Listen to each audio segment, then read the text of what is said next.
siguiente programa es para todos.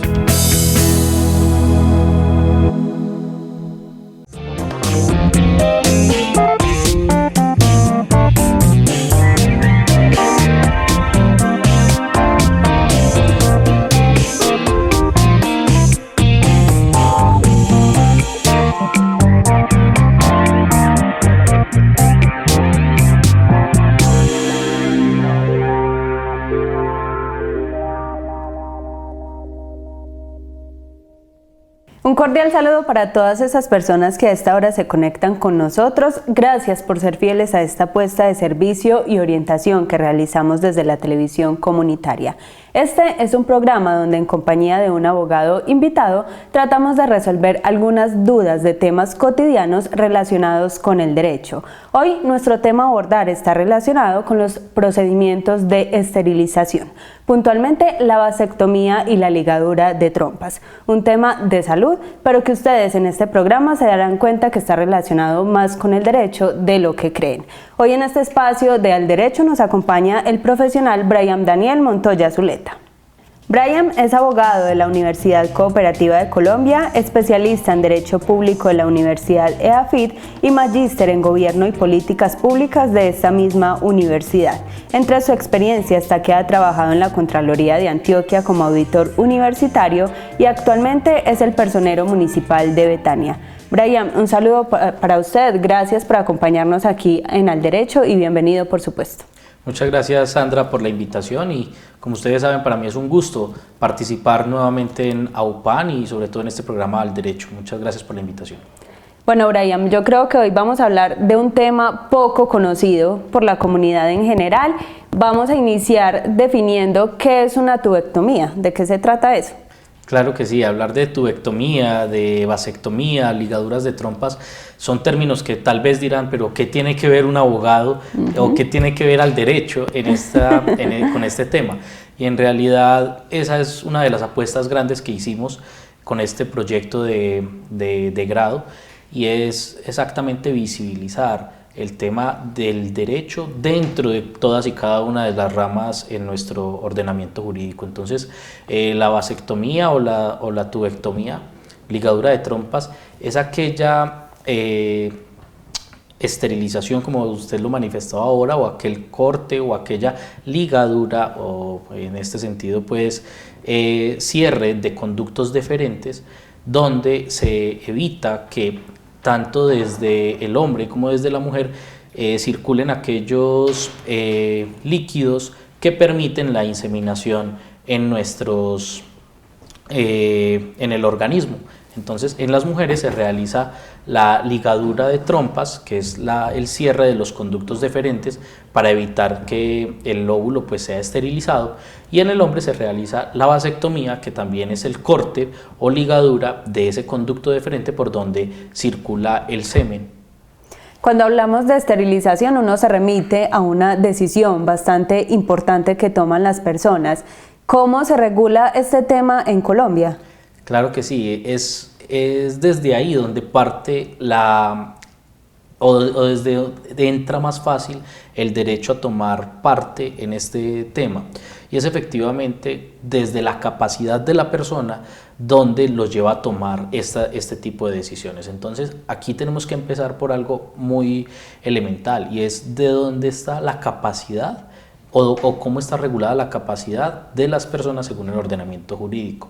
En Colombia se dice, según constitucionalmente, que todas las personas somos capaces a partir de los 18 años, donde adquirimos la mayoría de edad, nos convertimos en ciudadanos según el Código Civil y tenemos la posibilidad de tomar ciertos derechos, de tomar ciertas decisiones, de ejercer ciertos derechos y de poder obligarnos de una forma total. Entonces, el ordenamiento jurídico, a partir de la Constitución, artículo 6, establece que todas las personas podrán realizar aquello que no les esté prohibido por la ley. Entonces, en estos momentos es donde podemos decir que tenemos las capacidades de tomar una decisión abierta y consciente. Entonces, después de esto es que sale al ordenamiento jurídico esa relación donde podemos decir efectivamente puedo tomar la decisión de si quiero o no tener hijos, de si quiero o no conformar una familia con hijos, que esa es una de los grandes debates que entraremos a analizar.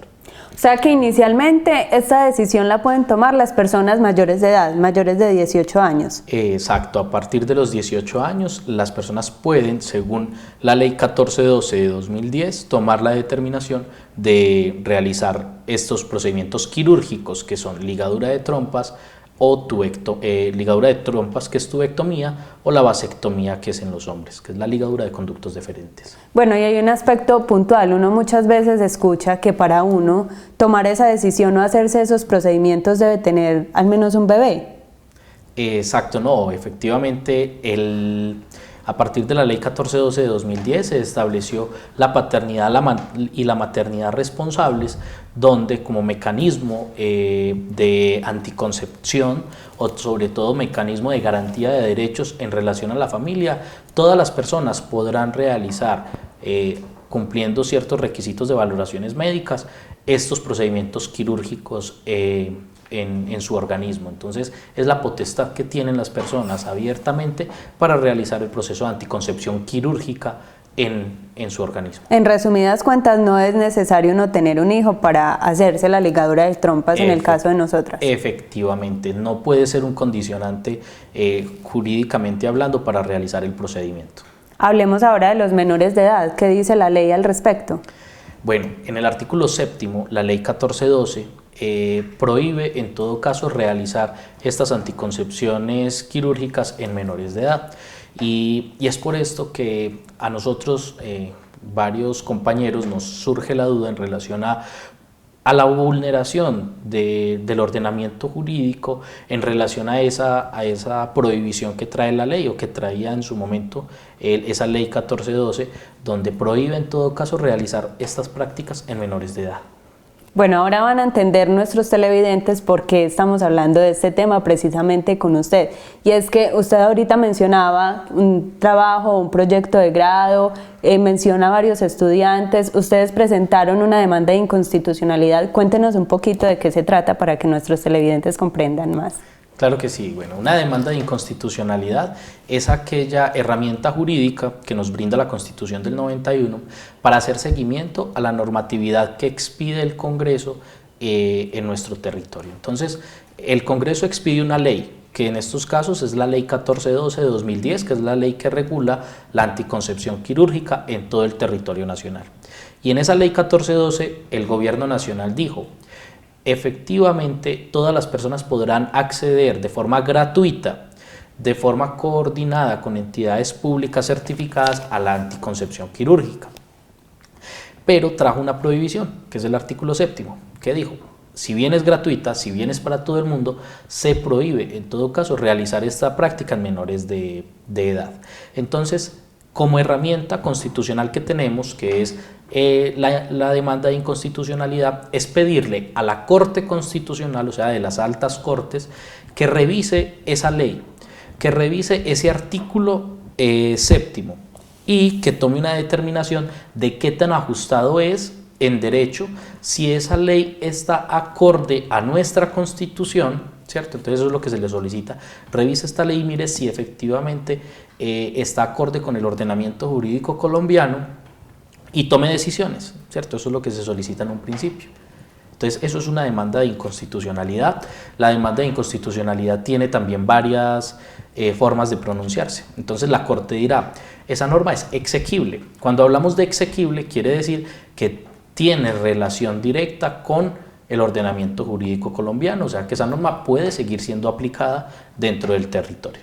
Puede ser inexequible, que es decir, esa norma debe salir completamente del ordenamiento jurídico porque no cumple con unos criterios constitucionales, no está regulada y no está acorde a la Constitución, entonces debe salir del ordenamiento jurídico, la inexequibilidad, o puede hablar de exequibilidad condicionada. La exequibilidad condicionada es decirle a tanto el Congreso, le puede dar puede exhortar al Congreso: señores Congreso, modifiquen ustedes esta norma y les doy un plazo X o Y para que lo hagan, o puede decirle por el contrario, señores Congreso, o puede decir, Estado colombiano, el ordenamiento jurídico colombiano de ahora en adelante se debe interpretar de esta forma. Entonces, una exequibilidad condicionada es decirle, la norma va a seguir como está, ¿cierto? La norma va a tener la misma forma de interpretación, pero le vamos a permitir que se realicen estas acciones dentro del ordenamiento. Entonces, es una de las formas en las que la Corte Constitucional se podrá pronunciar. Brian, ¿y qué llevó a un grupo de estudiantes a interesarse por este tema y a presentar esa demanda? Bueno, este fue un proyecto de pregrado. Estábamos cursando la carrera de Derecho en el año 2013, cuando con nuestra docente en Derecho de Familia empezamos a tocar temas de derecho bioético. Y cuando hablamos de derecho bioético es efectivamente cómo el derecho, cómo nuestra legislación puede regularse con materias de vida. Y empezar a hablar, por ejemplo, de la clonación. La clonación que uno dice, bueno, pero es que eso es un tema muy de la medicina, pero venga, que cómo puede afectar un proceso, por ejemplo, de clonación en nuestro ordenamiento jurídico, en el derecho. ¿Qué capacidades tiene esa persona que pudiese ser clon o no? Bueno, efectivamente una cantidad de situaciones, y nos llevó a crear un grupo de investigación que estuvo liderado por la doctora Gloria Ocampo, que era nuestra docente de Derecho de Familia, y continuamos entonces, estuvo nuestro compañero Pedro, Julie, Charles Borges y mi persona Brian Montoya encabezando esta investigación, donde logramos tomar en cuenta 5 aspectos del ordenamiento jurídico que considerábamos nosotros que se estaban vulnerando por parte de esta ley 1412.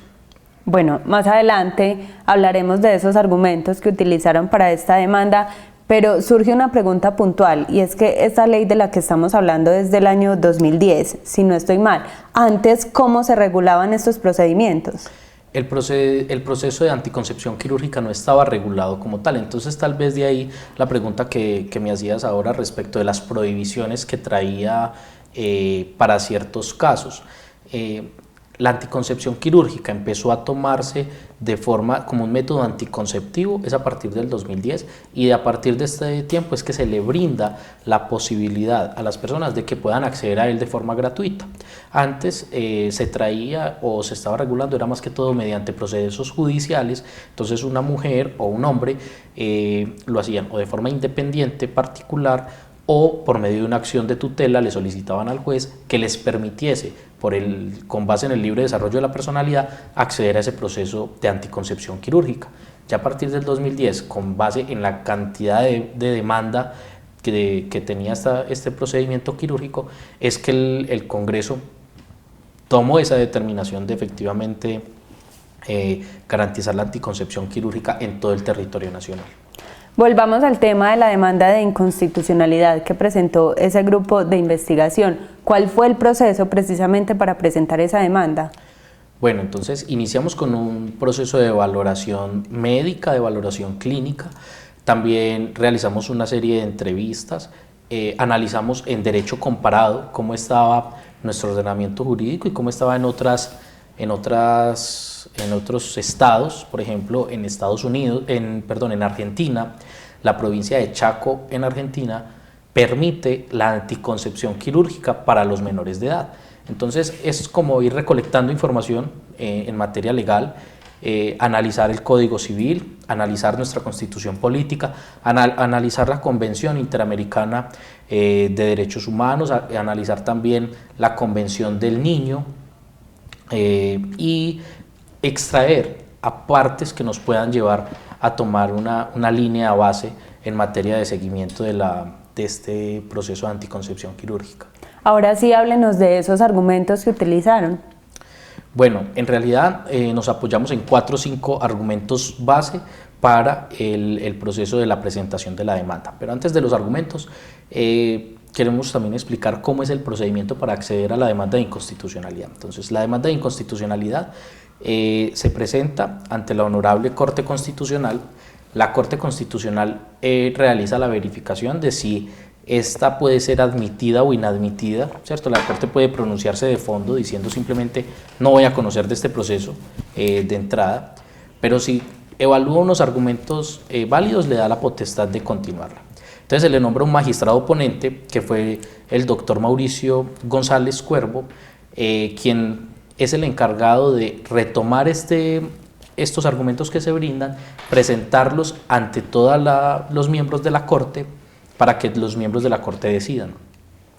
También se da la potestad de que se pronuncien el Procurador General de la Nación, la Defensoría del Pueblo, se invitan a las universidades que presenten sus conceptos respecto de esa demanda que se está llevando, porque es una demanda de inconstitucionalidad, y todos se pronunciaron. Efectivamente se pronunció el Procurador General de la Nación, en ese momento estaba de titular el doctor Alejandro Ordóñez, que como sabemos la posición del doctor Alejandro Ordóñez es una persona de derecha, con el catolicismo a flor de piel. Entonces lo que manifestó a esta demanda fue que la Corte debería inhibirse de conocer de esa demanda incluso, y al decir inhibirse, lo que le estaba diciendo era: señores Corte, ustedes ni siquiera tienen para qué revisar esa demanda, por favor ni continúen con el trámite. Sin embargo, la Corte continuó con el proceso, las universidades se pronunciaron, se pronunció la Universidad de los Andes, se pronunció el externado, la Universidad Cooperativa también recibimos mucho apoyo porque desde la Universidad Cooperativa es que adelantamos esta investigación. Realizamos conferencias en Cali y en Montería respecto de este proceso, y logramos que en el 2014 se expidiera la sentencia C-131, donde se regula esta materia, y específicamente el artículo 7º de la Constitución, de la Ley 1412. Bueno, ese fue todo el proceso que se llevó a cabo con esta demanda. Ahora mencionemos los argumentos que utilizaron. Ok, entonces volviendo a los argumentos, son 4 o 5 argumentos. Primero, desde el ámbito legal, ¿cierto? Si el Código Civil da la posibilidad de que los menores se puedan casar a partir de los 14 años, ¿cierto? Brinda una capacidad relativa, brinda la posibilidad de conformar una familia a partir de los 14 años, ¿por qué la Ley 1412 me tiene que prohibir si deseo o no tener hijos? ¿Cierto? Ese fue uno de los principales argumentos en materia de capacidad. El otro argumento es en materia constitucional: el libre desarrollo de la personalidad, la conformación de la familia. Entonces, en materia constitucional, el Estado dice es que las parejas decidirán libre y responsablemente el número de hijos que desean tener. Entonces, si hay parejas que no desean tener hijos, se casaron a los 16 años, ¿por qué la Ley 1412 les va a traer esa limitante a ese ejercicio libre, consciente, voluntario, autónomo de si desean o no tener hijos? Entonces ese es el segundo argumento en materia de capacidad. Ahora seguimos en materia clínica o médica. Resulta que existen estudios donde manifiestan que las niñas que tienen cierto tipo de enfermedades o preexistencias, por ejemplo niñas con problemas cardíacos, existe una gran posibilidad de que estas menores en el momento de quedar embarazadas puedan perder la vida, estar en riesgo su vida. Entonces, para evitar un aborto, si la menor sabe de la enfermedad preexistente que padece, pues ¿por qué no poder acceder a la ligadura de trompas, ¿cierto?, como un método de planificación responsable para evitar hoy o mañana llegar a un aborto, ¿cierto? Entonces es mucho más práctico que la menor pueda tomar la decisión de si desea o no realizarse la anticoncepción quirúrgica, y así evitar un proceso que pudiese llegar a ser más doloroso, como es el proceso de un aborto. Bueno, el otro aspecto es en materia de discapacidad, con menores en situación de discapacidad, con una discapacidad absoluta e irreversible, donde evidenciamos que muchas veces no son capaces de tomar decisiones, no tienen la capacidad necesaria para decidir si quieren o no tener hijos, ¿cierto? Y aquí tenemos que llegar a algo muy práctico, ¿cierto? Y es el tema, ¿cuántas veces no conocemos a una persona menor en situación de discapacidad, donde sabemos que es la mamá o el papá quienes son los encargados de los cuidados totales, porque la discapacidad es tan alta que no tiene la capacidad de tomar decisiones por sí mismo? ¿Y cuántos casos no hemos evidenciado en materia de abusos sexuales o los mismos niños o jóvenes que tienen la libido elevada, ¿cierto? Incluso se tienen estudios en materia de discapacidad que manifiestan que cierto tipo de discapacidades aumentan o tienen preexistente la libido más elevada. Entonces, si esto ocurre por un tema natural, un tema de instinto, como es una relación sexual, pero la capacidad sexual, la capacidad mental no está para decidir si están efectivamente en la condición de tener un hijo, ¿por qué no más bien permitir a las personas, a los padres, que por medio de una autorización judicial puedan acceder a este proceso de anticoncepción quirúrgica? Ese fue entonces la otra argumentación. Y también en materia de como lo manifestamos ahora, de derecho comparado, con la provincia de Chaco en Argentina, donde está totalmente permitida la anticoncepción quirúrgica con menores de edad. Entonces yo pienso que esos son a grandes rasgos como los principales argumentos que se brindan para que la Corte decida y tome una determinación en relación a esa prohibición que tenía que tiene la Ley 14.2 en su artículo 7. Así es, esos son los argumentos de los que ustedes como grupo de investigación se valieron para presentar esa demanda. Antes de pasar a la decisión que se tomó, recordemos cuál es el objeto o el objetivo de esa Ley 14.12. Bueno, el objeto de la Ley 14.12 es permitir la anticoncepción quirúrgica como una forma de maternidad o de paternidad responsables en todo el ordenamiento jurídico o en todo el territorio nacional. Ese era el fin de la Ley 14.12, dar la posibilidad de que las personas pudiesen acceder de forma gratuita a la ligadura de trompas o a la vasectomía. Ahora cuéntenos cuál fue la decisión. La decisión de la Corte, bueno, después de una discusión amplia, ¿cierto?, porque toca temas sensibles, la Corte se pronunció como una exequibilidad condicionada. Entonces, exequibilidad es, la norma va a seguir igual con su prohibición, se prohíbe en todo caso realizar la anticoncepción en menores de edad. Sin embargo, queda condicionado en 3 aspectos. 1, cuando esté en peligro la vida de la menor o se tengan unas enfermedades preexistentes donde la menor consienta la utilización de la anticoncepción quirúrgica. Y la otra opción es en aquellas discapacidades, personas en situación de discapacidad con una discapacidad demostrada, acreditada por un médico, que sea absoluta, que sea irreversible y puedan acceder entonces a la anticoncepción. ¿Con una voluntad de quién? Con una manifestación de voluntad de quién? De los padres, que serán las personas encargadas de dar, pues como decía aval, para que la persona en situación de discapacidad pueda realizarlo, o cuando sea ordenado mediante una sentencia judicial. Entonces acudimos ante un juez, un menor de edad puede acudir tranquilamente ante un juez exponiendo un caso particular, ¿cierto? Porque, también qué pena, se me olvidaba un argumento, Sandra, y era el tema de cuántas personas, el embarazo adolescente, cuántas menores de edad de 16, 17 años, hoy en Colombia ya no tienen 2 y 3 hijos, ¿cierto?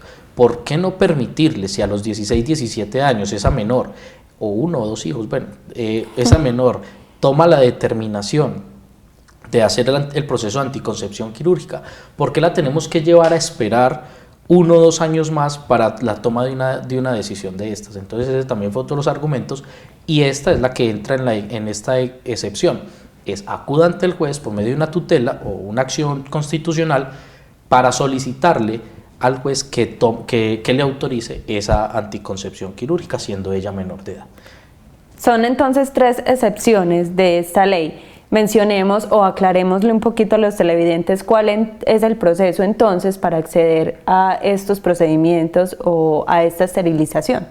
Bueno, el proceso de anticoncepción quirúrgica en principio es recordarle a todas las personas, es gratuito. En Profamilia o las entidades, los hospitales les brindan toda la asesoría para aquellas personas que quieran realizarse en principio el proceso de anticoncepción quirúrgica siendo mayores de edad, tanto la ligadura de trompas como las vasectomías. Profamilia será la entidad encargada, según la ley 1412, de gestionar o de adelantar, de promover la paternidad o la maternidad responsable en este sentido. Entonces, lo primero que podemos decir es a las personas mayores de edad que quieran practicar este método de anticoncepción quirúrgica, que es total, pues que es irreversible muchas veces, entonces pueden hacerlo mediante acudiendo a su EPS o al hospital a recibir la asesoría. Ahora, con los menores de edad existe entonces la prohibición. Se prohíbe en todo caso con los menores de edad, excepto personas o más bien mujeres, niñas, jóvenes que tengan alguna enfermedad preexistente que ponga en peligro el llegar a estar embarazada, ¿cierto? Entonces estas menores van a acudir ante el médico para que el médico les certifique la enfermedad y asimismo entonces van a pasar con la autorización también de sus padres para que la EPS tome la determinación. La segunda entonces es con los menores de edad en situación de discapacidad, que también entonces el médico debe certificar la enfermedad, la discapacidad, que debe ser absoluta e irreversible, y contar con la autorización de los padres para el aval para poder practicar la anticoncepción. Y la otra excepción entonces tenemos a los niños o jóvenes que tengan una situación especial, que se la quieran presentar ante el juez, esa solicitud de anticoncepción, para que la avale por medio de un proceso ya sea de tutela o una acción constitucional. Esas son las tres excepciones. Brian, pongamos un tema. ¿Qué pasa si, por decir, el médico se niega a practicar ese procedimiento? Bueno, eso en realidad lo podemos clasificar como una objeción de conciencia, que es la potestad que tiene toda persona, todo profesional, para realizar o no algún tipo de proceso o procedimiento.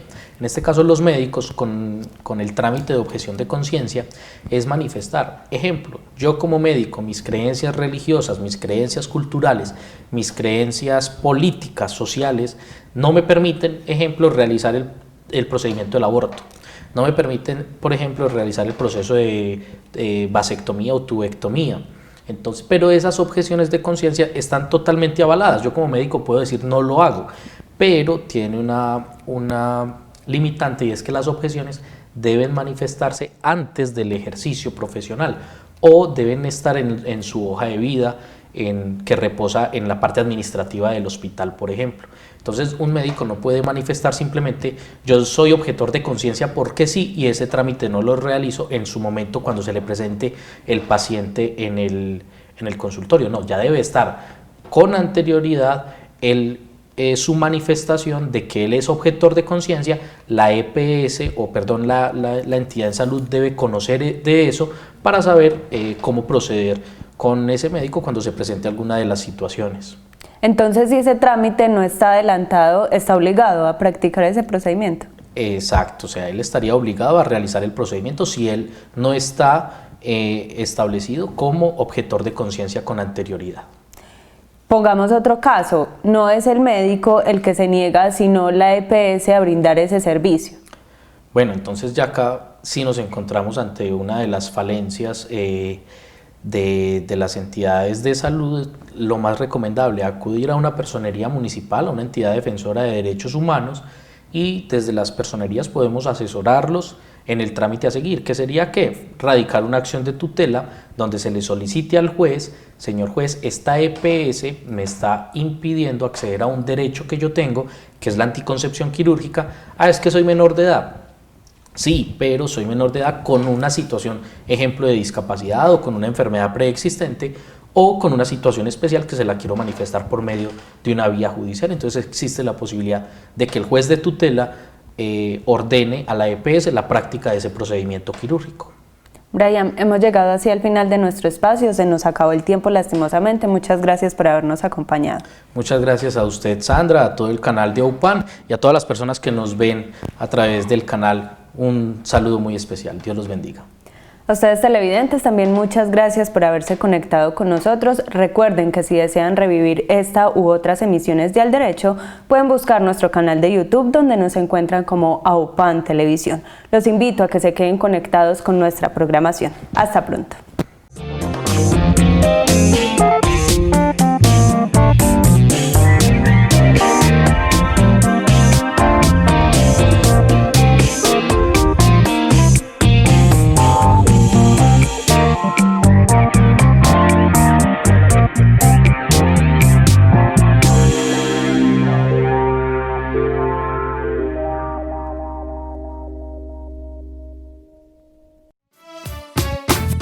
AUPAN, la televisión de los andinos.